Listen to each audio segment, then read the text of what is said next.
Hello everyone, welcome back to my another mini blog. দিনটি ছিল 26শে ফেব্রুয়ারি, মানে শিবরাত্রির দিন।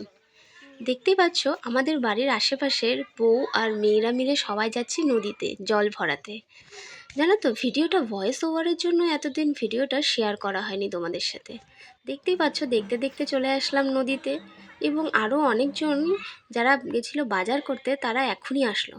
ওরাও এখানে ডুব দিয়ে জল ভরে নিয়ে যাবে এবং সেই জল শিবের মাথায় ঢালবে। জানো তো, নদীর পাশেই একটা শিব মন্দির ছিল, সেখানেও আমরা জল ঢেলেছি, কিন্তু ভিডিওটা নেওয়া হয়নি। ওর জন্য ভিডিওটা তোমাদের সাথে শেয়ার করতে পারলাম না। তো এখানে সবাই মিলে বেশ মজা করেই নদীতে ডুব দিয়ে স্নান করেছি। এখন রাত্রি প্রায় 8:30 বাজে। ঠাকুরমশাই এসে আমাদের বাড়ির পুজো তো করে দিয়ে গেছে। বাড়িতে তো এখানে আমাদের পুজো হয়েই গেছে কমপ্লিট।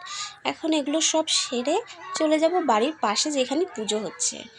আর যেখানকারই জল ভরাতে আমরা সবাই মিলে নদীতে গেছিলাম। জানো তো, এখানে সবাই মিলে একসাথে রাত জাগে, খুব মজা করে। প্রতিবারই শুনি, কিন্তু ভাবি যে রাত জাগবো, কিন্তু মেয়ে যেহেতু ছোট, সেহেতু আর রাত জাগতে পারি না। তাই এবার ভেবেছি যে এইবার রাতটা এবার জাগবই। তো এখানে সত্যি খুব মজা হয়েছে। আর এখানে দুপুরের জল ঢালা হয়ে গেছে। জল ঢালার পর এবার সবাইকে দিয়ে দেওয়া হলো বাবার প্রসাদ। বেশ আনন্দ করে সবাই বাবার প্রসাদ খেলাম। জানো তো, সারা রাত মিলে বেশ মজাদার গল্প, লুডো খেলা, আর কেউ কেউ তো ওখানে সে ঘুমাচ্ছে।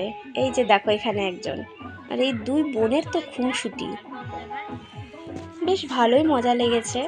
আর আমাদের পুজো শেষ হতে প্রায় ভোর 4:30 বেজে গেছিলো।